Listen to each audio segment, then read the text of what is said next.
ពេលនេះខ្ញុំនឹងបង្ហាញពីបង្កើតឈ្មោះអតិថិជនពេលមុនយើងនឹងបង្កើតឈ្មោះអតិថិជនយើងចុចលើប៊ូតុនអតិថិជន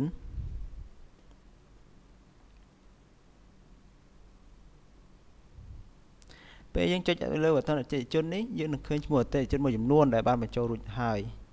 ក្នុងការបញ្ចូលអតិថិជននេះយើងចង់ចុចយើងនឹងបញ្ចូលអតិថិជនថ្មីដែលតាមរយៈការចុចលើអតិថិជនថ្មីពេលយើងចុចលើប៊ូតុនអតិថិជនថ្មីនោះយើងនឹងចេញផ្ទាំងបែបនេះនេះមាននាមតកូលជាឧទាហរណ៍ដាក់ឈ្មោះសុកខ្ញុំខ្លួនអ៊ីមែលរបស់គាត់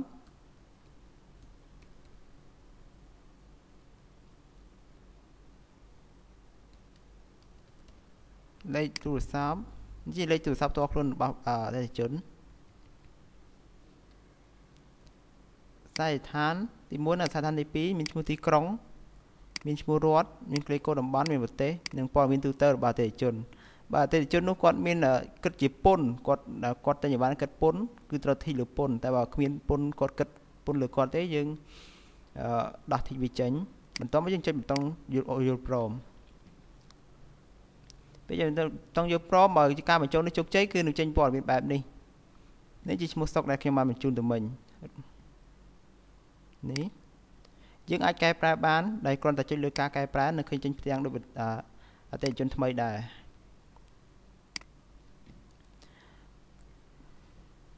នេះជាប៊ូតុនសារអ៊ីមែលចឹងសារអ៊ីមែលនេះគឺធ្វើឡើងដើម្បីឲ្យយើងคลิกឈ្មោះអតិថិជនមួយចំនួនដើម្បីឲ្យផ្ញើបើយើងចង់ផ្ញើទៅអតិថិជនទាំងអស់យើងត្រូវធីកទាំងអស់តែបើយើងចង់ផ្ញើទៅអតិថិជនសៅមួយទេអញ្ចឹងយើងចុចលើធីកលើឈ្មោះសៅនឹងហើយចុចលើអ៊ីមែលជាអ៊ីមែលនេះយើងផ្ទាំងមួយផ្ទាំងរបស់ Microsoft Outlook ដើម្បីឲ្យយើងផ្ញើទៅអតិថិជនឧទាហរណ៍ subject ខ្ញុំសរសេរថា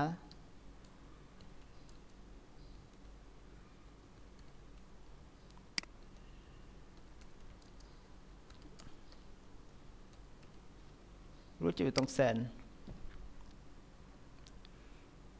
បន្ទាប់មកខ្ញុំនឹងនិយាយអំពីការបញ្ចូល file ពី email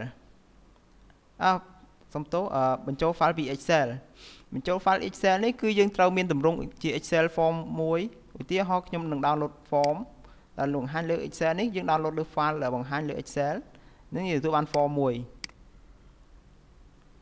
តើបើកវាមើល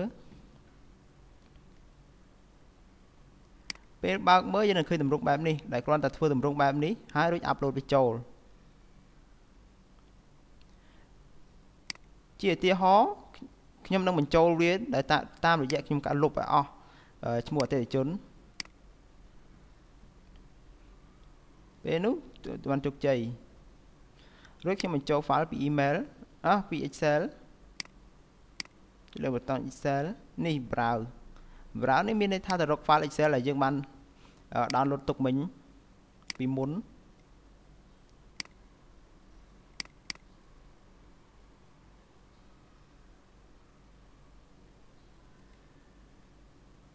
customer export 1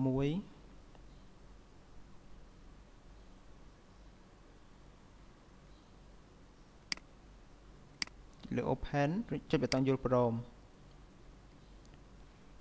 តមកឈ្មោះអតិថិជននឹងមកវិញនេះឈ្មោះអតិថិជនដែលបានលុបមិញបន្ទាប់មកខ្ញុំនិយាយនឹងពីលើប៊ូតុនលុបនេះគឺជាការលុបធម្មតាប៉ុណ្ណោះគ្រាន់តែគឺការលុបនេះលុបឲ្យបាត់ពីទម្រង់ form នេះឧទាហរណ៍ខ្ញុំលុបនេះឈ្មោះហៅសុកខ្ញុំលុបនេះមានសេកជោគជ័យប៉ុន្តែបើយើងចង់លុបការលុបនេះគឺគ្រាន់តែលុបចេញពី form ដែលតម្រង់យើងមើលឃើញតែប៉ុណ្ណោះប៉ុន្តែនៅក្នុងរបស់វាគឺមាន database មួយ database នោះគឺជាកន្លែងផ្ទុកព័ត៌មានទាំងអស់របស់អតិថិជនដើម្បីលុប